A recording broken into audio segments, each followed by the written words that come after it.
Children, how are you? I hope everyone is safe at home. This is Rohit Krishna, your biological science teacher. In the last videos, we have discussed about these two chapters. I hope everyone have understood very well. I tried to explain all the things in an exciting manner with all the beautiful video references. If you have any doubts, then you can comment here below, and also you can contact directly. And I hope all the lessons are clear to you. If you have any doubts, then again I will conduct a doubt clarified session for you. And one more disappointing thing is by rather conducting all these beautiful live classes and all this digital explanation, very less people are watching, and after watching you are not responding properly. This is a very big thing. See, your teachers are working very hard, so please don't you know make their effort useless. Okay, so you have to work hard. What you have to do, just listen to the lesson and complete the work and submit to your teachers. And I'm observing that all of the children are not submitting their work duly to their teachers, so this is a very bad thing. So from now itself, you have a great opportunity that you can learn online and you can submit your work online. Okay, so now today let us start the introduction of this chapter 3, that is nothing but the world of microorganisms. Now whenever you observe here, this lesson is divided into two parts. The world of microorganisms part 1 and part 2. So in this part 1 we will discuss about what are the microorganisms. Micro means small, organisms is nothing but living things. So I request all of you to please take a notebook and try to write this definition. Micro is nothing but small, and organisms are nothing but living things. Now, why do we add a drop of buttermilk to lukewarm milk to form the curd? Okay, so if you ask your mother, how will she prepare the curd? If you want to prepare the curd, you have to first take the milk and you have to slightly warm the milk, that is called a lukewarm. Then again your mother will add some amount of the curd to it. Okay, then she will keep this in the warm area. Now, have you ever thought that why she is keeping in the warm area and why she is adding some little bit of curd to it? What will happen if you keep that in the fridge? If you ask your mother, she will say that if you keep in the fridge, the curd will not be formed. Now, what is the science behind that curd formation? Why we have to add some amount of the curd? What are all these things?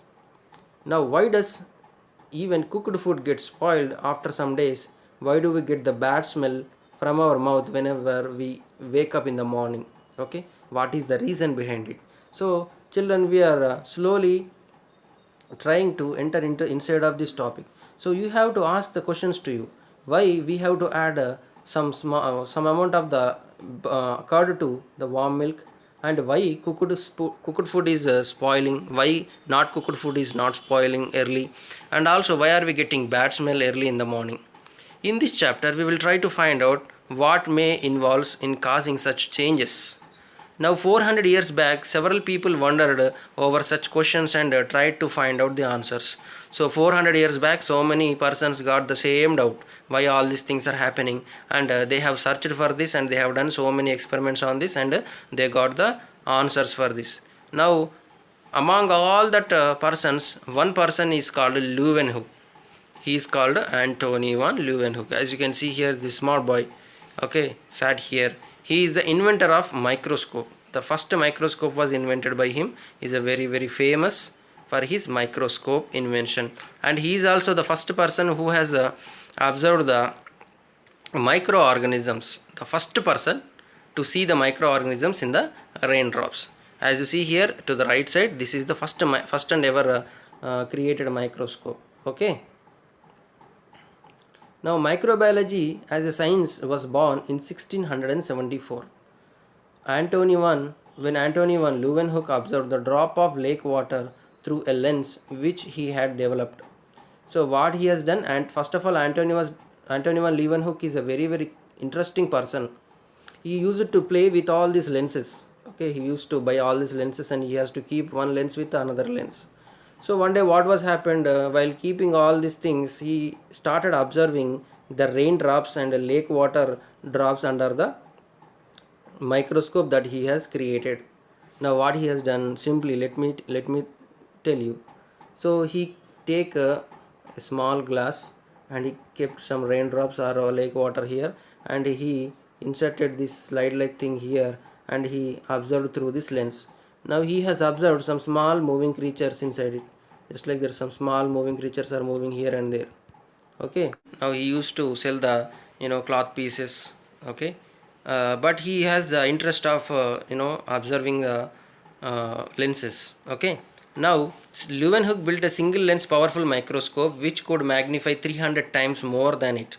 Now his curiosity and skill of making these powerful lenses was the secret of invention of microscope. So by developing and developing and developing, now he has invented the microscope, and now we are using the most important electron microscope also, which can magnify our hair, this small hair, into 1 lakh times more. Okay, so now his keen observation of different materials under his microscope helped him to discover small moving organisms in 1678. He called them as animalcules. Okay, what he called that moving creatures? Animalcules. Now whenever he observed some small raindrops under the microscope, he observes that some small moving things are visible. So whenever he observed these small moving creatures, he given the names called animalcules. Later these were named as bacteria. Now we are calling them as bacteria. Along with the animalcules, he also observed many other microorganisms under this microscope, which were named later. At that time he don't know what are the names of that organisms, but later so many scientists have given the name for them. This helped in the further discovery of microorganisms. Now let us see what are the microorganisms and where we can find them. We can see several microorganisms in our surrounding, but we cannot see some of them with our eye. They can be seen only with the help of microscope. They are called microorganisms. So